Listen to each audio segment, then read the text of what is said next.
அனைவருக்கும் எஸ்பி ஸ்லோகாஸின் இனிய வணக்கம். ஸ்ரீமத் பகவத்கீதையில் அத்தியாயம் 14 உள்ள ஸ்லோகங்களை இந்த பதிவில் நாம் பார்க்கலாம். ஸ்ரீ குருப்யோ நமஹ. ஓம் ஸ்ரீ பரமாத்மனே நமஹ. அத சதுர்தசோऽध्यायः குணத்ரய விபாக யோகः. ஸ்ரீ பகவானுவாச்ச परं भूयः प्रवक्ष्यामि ज्ञानानां ज्ञानमुत्तमं यज्ञात्वा मुनयः सर्वे परां सिद्धिमितो गताः. इदं ज्ञानमुपाश्रित्य मम साधर्म्यमागताः सर्गेऽपि नोपजायन्ते प्रलयेन व्यतन्ति च. मम योनिर्महद्ब्रह्म तस्मिन् गर्भं ददाम्यहं सम्भवः सर्वभूतानां ततो भवति भारत. सर्वयोनिषु कौन्तेय मूर्तयः सम्भवन्ति याः तासां ब्रह्म महद्योनिः अहं बीजप्रदः पिता. सत्वं रजस्तम इति गुणाः प्रकृतिसम्भवाः निबध्नन्ति महाबाहो देहे देहिनमव्ययम्. तत्र सत्वं निर्मलत्वात् प्रकाशकमनामयं सुखसङ्गेन बध्नाति ज्ञानसङ्गेन चानघ. रजोरागात्मकं विद्धि तृष्णासङ्गसमुद्भवं तन्निबध्नाति कौन्तेय कर्मसङ्गेन देहिनं. तमस्त्वज्ञानजं विद्धि मोहनं सर्वदेहिनां प्रमादालस्य निद्राभिः तन्निबध्नाति भारत. सत्वं सुखे संजयति रजः कर्मणि भारत. ज्ञानमावृत्य तु तमः प्रमादे संजयत्युत. रजस्तमश्चाभिभूय सत्वं भवति भारत. रजः सत्वं तमश्चैव तमः सत्वं रजस्तथा. सर्वद्वारेषु देहेऽस्मिन् प्रकाश उपजायते. ज्ञानं यदा तदा विद्याद् विवृद्धं सत्वमित्युत. लोभः प्रवृत्तिरारम्भः कर्मणामशमस्पृहां रजस्येतानि जायन्ते विवृद्धे भरतर्षभ.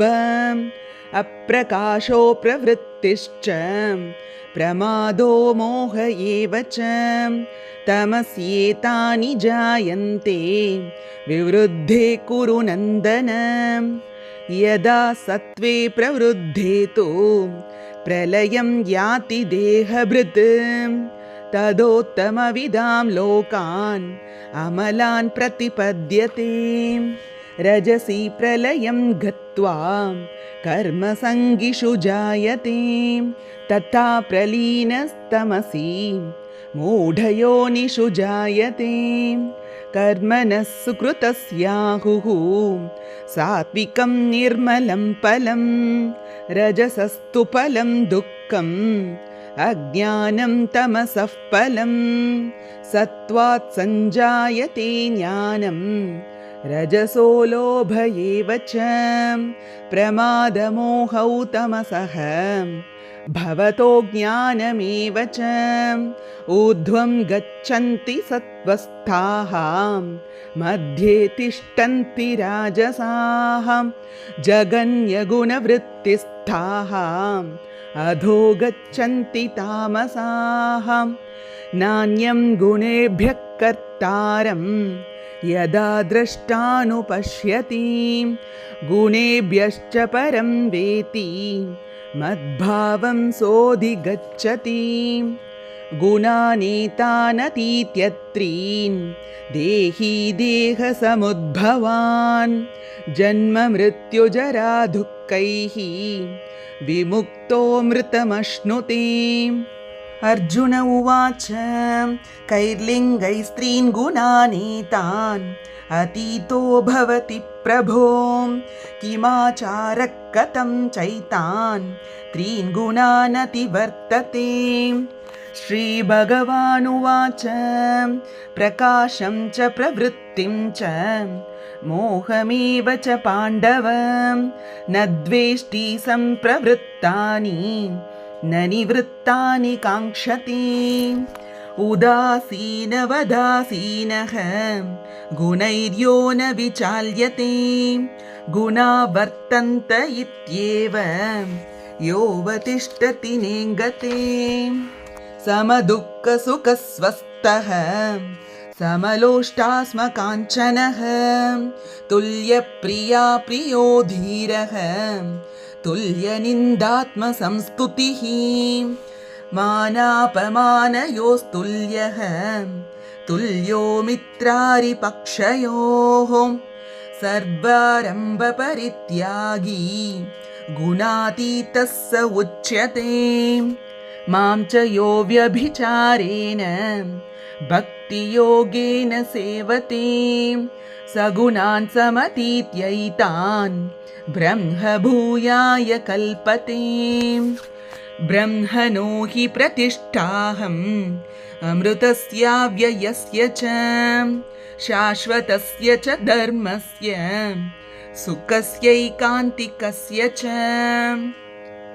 ॐ तत्सत् इति श्रीमद्भगवद्गीतासु उपनिषत्सु ब्रह्मविद्यायां योगशास्त्रे श्रीकृष्णार्जुनसंवादे गुणत्रयविभागयोगो नाम चतुर्दशोऽध्यायः।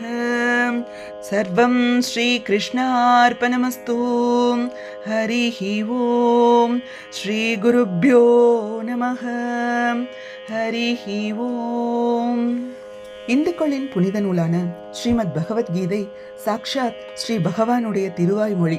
கீதை மிக உயர்ந்த ரகசியங்கள் பொதிந்த நூல். இதில் எல்லா வேதங்களின் சாரமும் திரட்டி கொடுக்கப்பட்டிருக்கிறது. இதன் அமைப்பு எளிமையும் அழகும் பொருந்தியது. சிறிது காலம் படிப்பதனாலேயே இதை யாரும் எளிதாக புரிந்து கொள்ளலாம். ஆனால் இதன் கருத்துக்கள் ஆழம் மிக்கவை, உட்பொருள் பொதிந்தவை. ஒருவர் தனது வாழ்க்கை முழுவதும் இடைவிடாது இதை படித்துக்கொண்டே இருந்தாலும் இதை முழுமையாக கற்று தேர்ந்து விட்டதாக நினைக்க முடியாது. நாள்தோறும் புதிய புதிய கருத்துக்கள் நமக்குள் தோன்றிக்கொண்டே இருக்கும். அதனால் கீதை என்றும் புதிதாகவே திகழ்கிறது. இவ்விதம் ஒரே முனைப்புடன் நம்பிக்கையும் பக்தியும் கொண்டு ஆராய்ந்து கொண்டே போவோமேயானால் இதனுடைய ஒவ்வொரு சொல்லிலும் நுண்ணிய ரகசியங்கள் பொங்கி வருவதை நேரிடையாக அனுபவிக்கலாம். பகவானுடைய கல்யாண குணங்கள், பிரபாவங்கள், ஸ்வரூபம், தத்துவம், ரகசியம், உபாசனை, கர்மம், ஞானம் இவற்றை பற்றியெல்லாம் கீதா சாஸ்திரத்தில் கூறப்பட்டுள்ளவாறு வேறு எந்த ஒரு நூலிலும் ஒருங்கே காண்பது அரிது. பகவத்கீதைக்கு இணையான நூலே கிடையாது. நன்னெறி புகட்டாத ஒரு சொல் கூட கீதையில் கிடையாது. கீதையில் எந்த ஒரு சொல்லும் வெறும் சுவையூட்டுவதற்காக மட்டுமே அமைந்ததல்ல. இதில் வருகின்ற அத்தனை விஷயங்களும் உண்மையானவை. சத்தியஸ்வரூபமான பகவானுடைய பேச்சிலே சுவையை கற்பனை செய்து பார்ப்பது அவரது சொல்லை அவமதிப்பது போல ஆகும். கீதையில் எல்லா சாஸ்திரங்களும் அடங்கும். எல்லா சாஸ்திரங்களும் கண்ட முடிவுகளின் சாரம் இதில் நிறைந்திருக்கிறது. எல்லா சாஸ்திரங்களுக்கும் இது கருவூலம் என்று சொன்னால் அது மிகையாகாது. கீதா சாஸ்திரத்தை ஒருவன் தெளிவாக புரிந்து கொண்டு விட்டால் பிற சாஸ்திரங்களில் உள்ள தத்துவங்களின் அறிவு தானே வந்தடையும். இவ்வளவு மகத்துவம் வாய்ந்த கீதையை கற்போம், கற்பிப்போம். இது போன்ற ஸ்லோகங்களுக்கும் ஆன்மீக விஷயங்களுக்கும் மறக்காம நம்ம சேனலை சப்ஸ்கிரைப் பண்ணிக்கோங்க. நல்லதே நடக்கட்டும், நன்மையே பிறக்கட்டும். நன்றி, வணக்கம்.